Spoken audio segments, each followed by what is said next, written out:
وصلی علی المؤمنین والمؤمنات والمسلمین والمسلمات اللہم صلی علی محمد کما تحب و ترضی له۔ زندگی میں بعض اوقات ایسے موڑ آتے ہیں کہ ہم ٹوٹ جاتے ہیں۔ ایک شخص سے بہت زیادہ وفا کی، اعتماد کیا، بھروسہ کیا، وہ ہمارے ساتھ اعتماد اور بھروسے سے چلتا رہا، وفا کے بدلے وفا دیتا رہا، پیار کے بدلے پیار دیتا رہا۔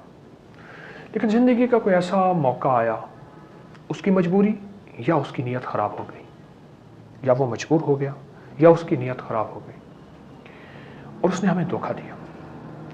یہ ایک ایسا لمحہ ہوتا ہے، یہ ایک ایسی گھڑی ہوتی ہے جس لمحے اور گھڑی میں ہم برداشت نہیں کر سکتے اور ہمارا دل ٹوٹ جاتا ہے اور جی میں آتا ہے کہ وہ مر جائے یا اس کو فوری طور پہ اس جفا کا انجام ملے، دکھ کی شکل میں، موت کی شکل میں، حادثے کی شکل میں، ایک بہت بڑے گہرے زخم کی شکل میں، اور اس کے لیے مشکلات کے کانٹے، پریشانیاں، الجھنیں۔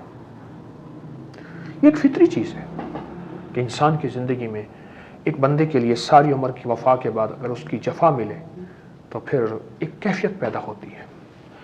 اب یہی وقت ہے دو چیزیں لینے کا، ایک بصیرت،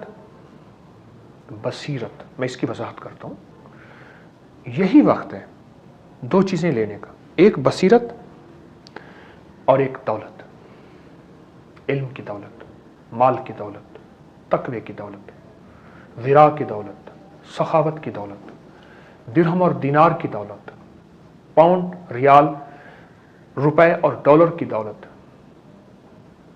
دو چیزیں ملنے کا یہ وقت ہے، ایک بصیرت، ایک دولت۔ بصیرت کیا ہے؟ دو چیزیں جب ملتی ہیں انسان کو، ایک بصیرت ملتی ہے اور ایک دولت ملتی ہے، اس وقت جب برداشت ختم ہو جائے۔ بصیرت کیا ہے اور کس نعمت کا نام ہے؟ ایک وہ آنکھیں جو چہرے کی آنکھیں، میں آپ کو دیکھ رہا، آپ مجھے دیکھ رہے ہیں، یہ آنکھوں چہرے کی آنکھیں۔ ایک وہ آنکھیں ہیں جو دل کی آنکھیں ہیں۔ دل کی آنکھوں کا نام بصیرت ہے، دل کی آنکھوں کا نام بصیرت ہے۔ جب دل کی آنکھیں کھلتی ہیں، جب دل کی آنکھیں روشن ہوتی ہیں اور جب دل کی آنکھیں بیدار ہوتی ہیں، اس سے ایک نعمت پیدا ہوتی ہے، وہ بصیرت ہے، وہ بصیرت ہے۔ اس بصیرت کو اگر کسی کو مل جائے، اتقوا فراست المومن، حضرت عمر رضی اللہ تعالیٰ عنہ کا فرمان ہے، المومن ینظر من نور اللہ، مومن کی فراست سے بچ، اللہ کے نور سے دیکھتا ہے، اللہ کے نور سے دیکھتا ہے، اس کی فراست سے بچ کے رہنا، اس کو ہونک، بے وقوف، نادان نہ سمجھنا۔ جب بندہ برداشت کرتا ہے اور کسی کے ظلم ستم، اور ظلم ستم بھی اس حد تک ہو، اس کے اندر سے ایک چیز پیدا ہوتی ہے، ایک چیز پیدا ہوتی ہے، ایک چیز بیدار ہوتی ہے، وہ ہے بصیرت، اور اللہ اسے وہ نعمت دیتا ہے۔ پھر اس کو بصیرت کو ہم عام لفظوں میں کشف بھی کہتے ہیں، کہ بندہ دل پڑھ لیتا ہے، فلاں بزرگ دل پڑھ لیتے ہیں، دل کی جان لیتے ہیں، بوجھ لیتے ہیں، یہ بصیرت ہے۔ اور پھر جتنی بصیرت بڑھتی چلی جاتی ہے اتنا کشف کی دنیا مضبوط سے مضبوط تر ہوتی جاتی ہے۔ ایک درویش تھے حضرت دین پوری رحمت اللہ علیہ، زندگی کے آخری ایام میں ان کی بصیرت اور کشف اتنا بڑھ گیا تھا، اپنے ہاتھوں پہ ایک سبز رومال تھا، وہ لپیٹ کے رکھتے تھے۔ وہ کیوں؟ ایک کال سنتے ہیں، پھر عرض کرتا ہوں۔ السلام علیکم۔ وعلیکم السلام ورحمۃ اللہ۔ کی وجہ سے، ملاوٹ کی وجہ سے، کرپشن کی وجہ سے، انسانیت سے نفرت کی وجہ سے، فرقے، مسلک، مذہب، قوم، زبان کے نام پہ جب انسانیت سے نیچے گر جاتا ہے تو پھر وہ جانور ہی ہوتا ہے، بل ہم ازل، قرآن کہتا ہے، وہ اس سے بھی اگلی سٹیج پہ چلا جاتا ہے۔ تو حضرت کی بصیرت کی آنکھیں، کشف کی آنکھیں اتنی تیز تھیں، وہ دیکھ لیتی تھی کہ یہ انسان ہے یا کوئی جانور ہے۔ ایک مخلص کی کال لیتے ہیں۔ السلام علیکم۔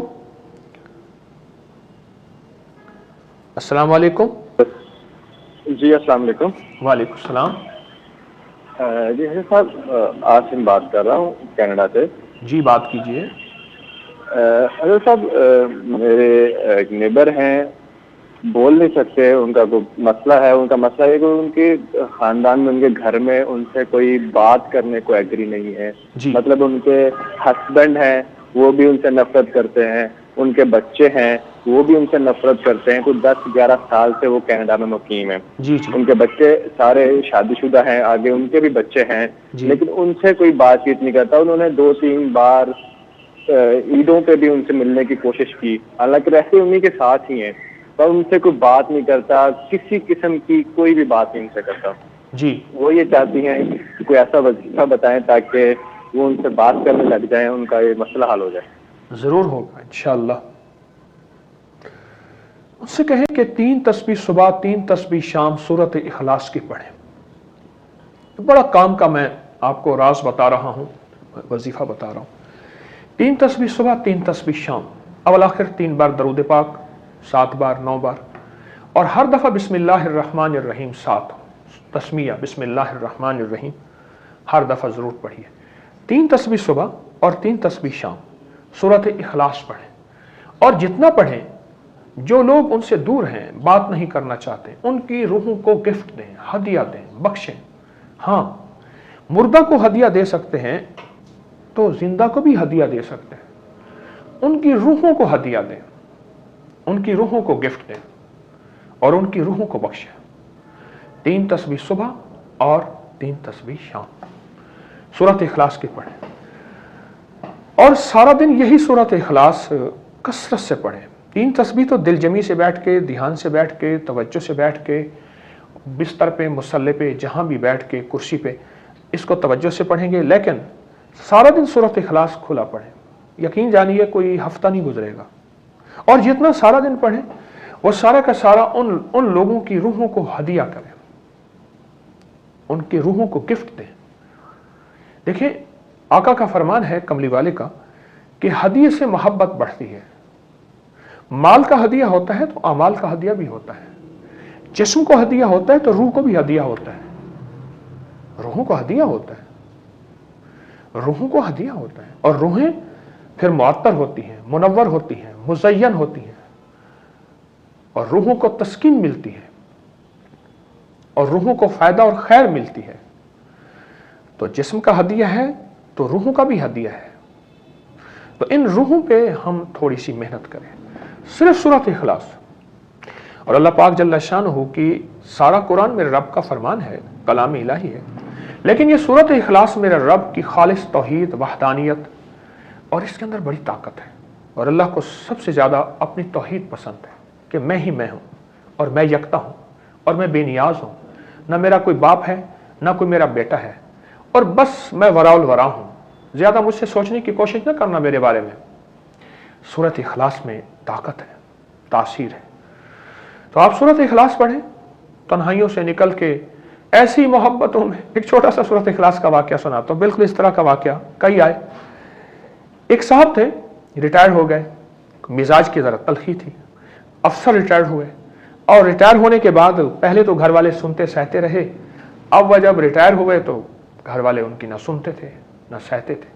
پھر مسجد میں جانا شروع ہوئے, وہاں بھی ڈانٹ ڈپٹ کا مزاج, یہ کیوں پڑھا, یہ کیوں کرا, یہ کیوں کرا. لوگ وہاں سے بھی پریشان ہو گئے, حتیٰ کہ انہیں کہہ دیا گیا کہ آپ اس مسجد میں نہ آیا کریں. پھر انہوں نے مسجد بدلی, وہاں بھی یہی مزاج. ان کے سارے گھر والے تنگ تھے. تو ایک میں نے ان کی بیٹی میں کچھ میں نے عرض کیا, سارے آئے, تو ان کی بیٹی کو کہا کہ آپ ان کے لیے سورۃ اخلاص پڑھیں. وہ کہنے لگے میں بچوں والی, گھر والی. میں نے ان سے کہا 3 تسبیح تو صبح شام پڑھ لیں, اور سارا دن کھلا پڑھیں. ان کی ساری اولاد, ان کی بیوی کو کہا, اور پڑھ پڑھ کے ان کی روح کو ہدیہ کریں, ان کی روح کو ہدیہ کریں, گفٹ دیں, تحفہ دیں. انہوں نے میری بات مانی, اور ان کے مزاج میں سختی, نرمی, اور مزاج میں ایک محبت اور پیار, الفت بڑھا. اور یہ الفتیں بڑھتی چلی گئیں, اور محبتیں بڑھتی چلی گئیں ان کے مزاج میں. اور کچھ ہی عرصے کے بعد ان کا مزاج ایسا لائٹ پولائٹ, ایسی نرمی, ایسی مرنجا مرنج, ایسی محبت, ایسا پیار. سب ان سے محبت کرنے لگے, وہ سب سے محبت کرنے لگے.